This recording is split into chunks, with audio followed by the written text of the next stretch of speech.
नमस्कार दोस्तों, संतुलित ज्ञान पर आप लोगों का एक बार फिर से बहुत बहुत स्वागत है। दोस्तों इस वीडियो में हम लोग सॉल्व करेंगे कक्षा 11वीं का जो हिस्ट्री का पेपर है इसको। दोस्तों मैं आपको यहाँ पर बता दूं, प्रश्न क्रमांक 1 से लेकर प्रश्न क्रमांक 26 तक के आपको सभी क्वेश्चनों के आंसर यहाँ पर मिलने वाले हैं। दोस्तों आपने अब तक चैनल को सब्सक्राइब नहीं किया तो जरूर कर लें और बगल में जो घंटी का निशान दिखाई दे रहा है उसको जरूर दबा दें ताकि अगली वीडियो जब अपलोड हो आपको उसकी नोटिफिकेशन मिल सके। दोस्तों आप यहाँ पर देख पा रहे हैं ये पीडीएफ रहेगी आपकी, यानी कि आपको बहुत ही अच्छी क्वालिटी में सारे प्रश्नों के आंसर एक एक करके मिलने वाले हैं। तो दोस्तों वीडियो को बिना स्किप कीजिए, पूरा वीडियो देखिएगा। स्टार्ट करते हैं आज की इस वीडियो को। पहला क्वेश्चन हम यहाँ पर देखेंगे। पहला प्रश्न आपका बहुविकल्पीय प्रश्न है। हम यहाँ पर देखते हैं प्रश्न क्रमांक 1 को।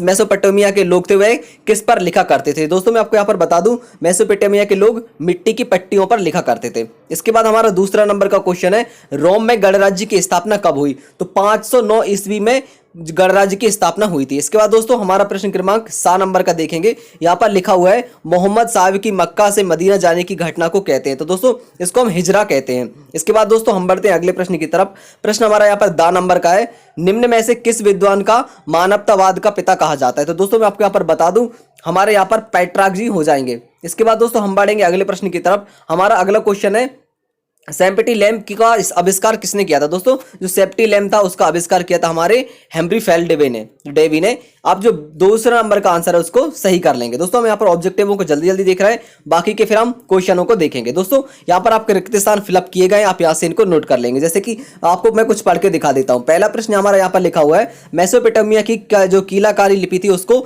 सबसे पहले किसने पढ़ा था। तो दोस्तों गैर सामी सुमेरिया ने इसको पढ़ा था। तो यहाँ पर आ जाएगा गैर सामी सुमेरिया। इसी के साथ आप दूसरे में आएगा हमारा ऑरियस, तीसरे में आ जाएगा हमारा यहाँ पर कुरान और चौथे में आएगा हमारा यहाँ पर मार्टिन लूथर किंग और जो 5वां ई नंबर का हमारा यहाँ पर आएगा कार्ल विल्मेट सिले।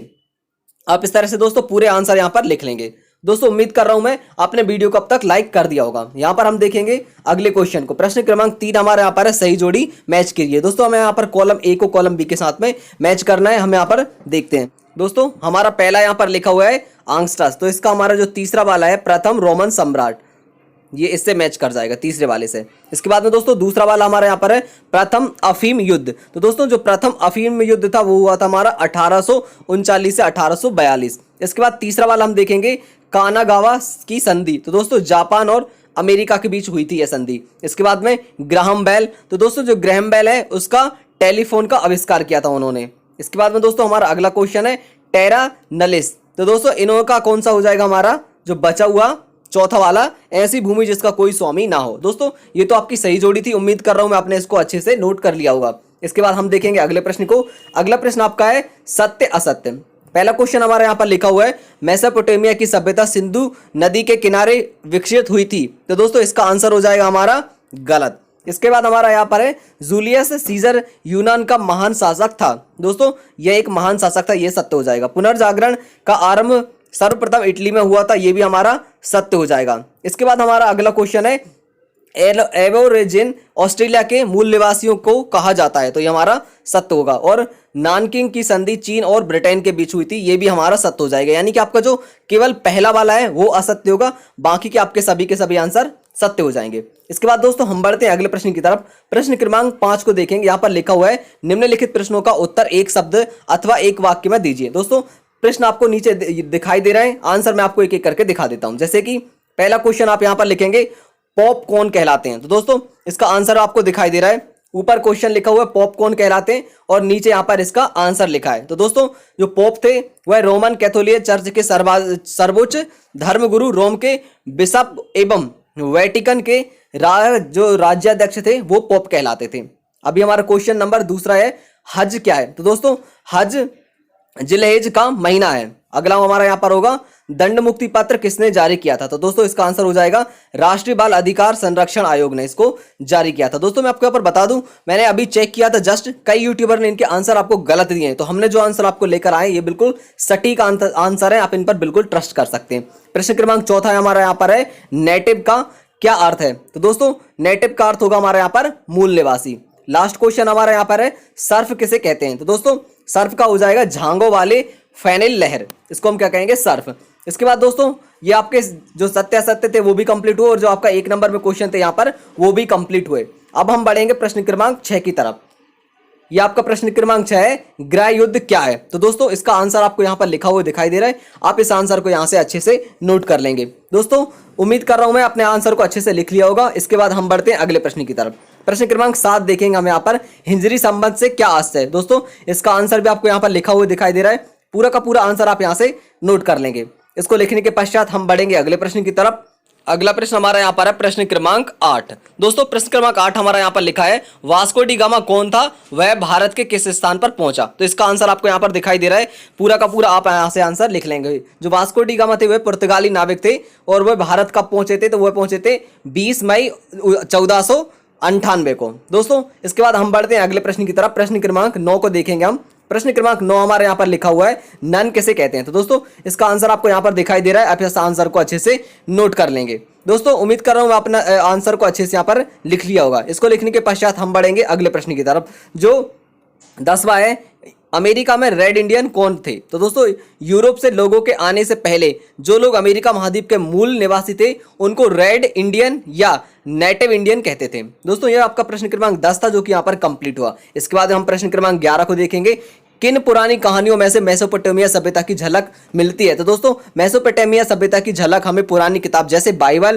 तथा मेसोपोटामिया के परंपरागत जो साहित्य में दी गई लोक कथाओं में मिलती है। दोस्तों प्रश्न क्रमांक 11 आपका यहाँ पर कंप्लीट होता है। इसके बाद हम बढ़ेंगे अगले प्रश्न की तरफ। प्रश्न क्रमांक हमारा यहाँ पर 12 लिखा हुआ है। दोस्तों रोम वासियों के धार्मिक जीवन की व्याख्या कीजिए। दोस्तों रोमन धर्म प्राचीन रोम नगर और इटली देश का सबसे मुख्य और राजधर्म था। इस आंसर को आप अच्छे से यहाँ पर लिख लेंगे, मैं इस आंसर को पूरा यहाँ पर नहीं पढ़ रहा हूं। दोस्तों इसके बाद हम बढ़ते हैं प्रश्न क्रमांक 13 की तरफ। प्रश्न क्रमांक 13 हमारा यहाँ पर है, अब्बासी क्रांति से आप क्या समझते हैं, इसके कोई दो प्रभाव बताइए। तो दोस्तों इस आंसर को आप यहाँ से अच्छे से नोट कर लेंगे। दोस्तों वीडियो को आगे बढ़ाएं उससे पहले मेरी आपसे फिर से रिक्वेस्ट है, यदि आपने वीडियो को लाइक नहीं किया तो प्लीज लाइक कर दीजिए। इसके बाद हम बढ़ेंगे प्रश्न क्रमांक 14 की तरफ। दोस्तों प्रश्न क्रमांक 14 हमारे यहाँ पर लिखा हुआ है, इतिहास की किताबों में ऑस्ट्रेलिया के मूल निवासियों को शामिल क्यों नहीं किया गया? तो दोस्तों इसका आंसर आप यहाँ से लिख लेंगे। उम्मीद कर रहा हूं मैं अपने आंसर को अच्छे से यहां पर लिख लिया होगा। दोस्तों प्रश्न क्रमांक हम 15 को देखेंगे, रोमन साम्राज्य के पतन के कारण थे। तो दोस्तों इस आंसर को भी आप यहां से अच्छे से लिख लेंगे। दोस्तों वीडियो को आगे बढ़ाएं उससे पहले मैं आपको कुछ चीजें बता देता हूं आपके वाकई के विषय, जैसे कि राजनीति शास्त्र, भूगोल, सभी विषयों के यानी कि आपको एक एक करके आंसर उपलब्ध कराए जा रहे हैं। कुछ वीडियो हम लोग अपलोड कर चुके हैं, जैसे आप प्लेलिस्ट में जाकर देख सकते हैं, और बाकी के आपके आंसरों की वीडियोस अपलोड होने वाली है। दोस्तों यदि आपको किसी स्पेशल सब्जेक्ट के आंसर चाहिए जिसके आपको आंसर नहीं मिल रहे हैं, या फिर आपने अगर लिख भी लिए है तो आपको मैच करना है उसके चलते, तो आप मुझे कमेंट कर दीजिए, हम अगली वीडियो उसी सब्जेक्ट को लेकर बना देंगे। धर्म व युद्ध के परिणामों की विवेचना कीजिए, इस आंसर को आप यहां से लिख लेंगे, जो कि प्रश्न क्रमांक 16 आपका यहां पर कंप्लीट हो जाएगा। प्रश्न क्रमांक 17 को देखेंगे, मध्यकालीन मठों का क्या तात्पर्य है? दोस्तों मध्यकालीन मठों के तात्पर्य यहाँ पर लिख लेंगे। मध्यकाल में धार्मिक गतिविधियों के केंद्र मठ भी होते थे।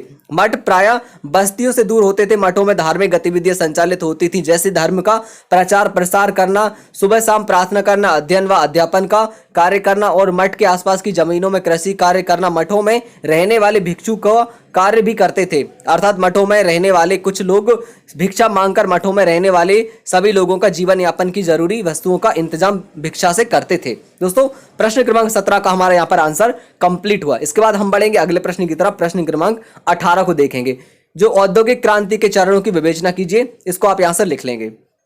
उम्मीद कर रहा हूं मैं दोस्तों आपने प्रश्न क्रमांक 18 को भी यहाँ पर कंप्लीट कर लिया होगा। इसके बाद हम देखेंगे अगले प्रश्न को। प्रश्न क्रमांक 19 हमारे यहाँ पर लिखा हुआ है, अमेरिका के लिए फ्रंटियर से क्या मायने हैं? दोस्तों इसका आप यहाँ से आंसर लिख लेंगे प्रश्न क्रमांक 19 का। 19 को लिखने के बाद हम बढ़ेंगे प्रश्न क्रमांक 20 की तरफ। दोस्तों उम्मीद कर रहा हूं मैं अपने वीडियो को रोकने के बाद प्रश्न क्रमांक 19 को लिख लिया होगा। प्रश्न क्रमांक 20 देखेंगे। प्रश्न क्रमांक 20 आपका थोड़ा सा लेंदी आंसर है, पहले आप इतना लिख लेंगे, इसका जो फर्स्ट पॉइंट है राष्ट्रवाद, इसको कंप्लीट कर लेंगे यहां तक। उसके बाद हम सेकंड पार्ट से इसको आगे देखेंगे। उम्मीद कर रहा हूं मैं आपने इसको यहां तक लिख लिया होगा। इसके बाद में दोस्तों हम देखते हैं यहां पर अगला पार्ट। दोस्तों गणराज्य समाजवाद, यहां से आप पूरा इसको लिख लेंगे। दोस्तों उम्मीद कर रहा हूं मैं अपने आंसर को यहां तक अच्छे से लिख लिया होगा। हम इसके बाद बढ़ते हैं अगले पॉइंट्स की तरफ, जो आपका क्वेश्चन नंबर 21 है, मानचित्र में निम्न को अंकित कीजिए। दोस्तों तो यहां पर आपको मानचित्र भी नहीं दिया गया और इसको अंकित करके मैंने यहां पर नहीं बताया गया है। आप इस क्वेश्चन को अभी स्किप कर दीजिए, इसको हम नेक्स्ट वीडियो में देख लेंगे। और आप इसको अगर आपको आंसर मिल चुका है, आपको इसकी आवश्यकता नहीं है तो मुझे कमेंट करके बता दें, और अगर अर्जेंट आवश्यकता है तो वो भी कर दें, मैं तुरंत ही इसका आंसर आपको उपलब्ध करा दूंगा डिस्क्रिप्शन के माध्यम से। दोस्तों मेसोपोटामिया सभ्यता की 3 विशेषताएं लिखिए। यहाँ पर आपको तीनों विशेषताएं लिखी दिखाई दे रही हैं, आप इनको अच्छे से यहाँ पर लिख लेंगे। दोस्तों आप जिस क्वालिटी में आंसर देख पा रहे हैं बिल्कुल सटीक आंसर है आपके, बहुत ही अच्छी क्वालिटी में स्पष्ट आंसर दिखाई दे रहा है। इसी तरह से दोस्तों आपके सभी विषय के आपको आंसर उपलब्ध कराए जा रहे हैं। तो आपने चैनल को नहीं सब्सक्राइब किया है तो जरूर कर लें, क्योंकि आपके सभी विषयों के आपको आंसर यहाँ पर मिलते रहेंगे। दोस्तों प्रश्न क्रमांक 3 यहाँ पर लिखा हुआ है, यूरोप के संबंधवाद के पतन के कारण की विवेचना कीजिए। इसका आंसर आप यहाँ पर लिख रहे हैं, कुछ कारण लिखे हुए, जैसे कि 6 कारण आपको यहाँ पर लिखे हुए दिखाई दे रहे हैं। इसके बाद में बाकी के 2 कारण को हम यहाँ से देख लेंगे, 7वां और 8वां आप यहाँ से लिख लेंगे।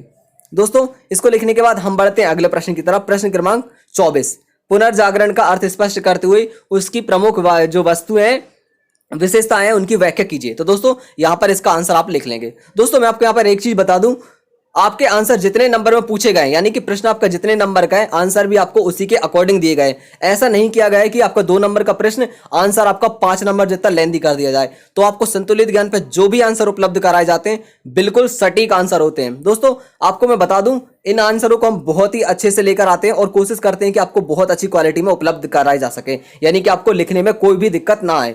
आप इस तरह से इनको पूरा लिख लेंगे। पहला पॉइंट वहां पर कंप्लीट हो गया था, दूसरा हमारे यहाँ पर तर्क पर बल, और इसके बाद में मानववाद का समर्थन। दोस्तों जो आपका 24वां क्वेश्चन है, चूंकि ये अधिक नंबर का है, 5 नंबर का है, इसी कारण से इसको थोड़ा सा लेंथी रखा है, तो आप इसको यहाँ से लिख लेंगे। दोस्तों ये यहाँ से आप पूरा मानववाद का समर्थन है वो कंप्लीट कर लेंगे। इसके बाद में देशज भाषाओं का भी विकास, यहाँ से भी इसको लिखना है आपको।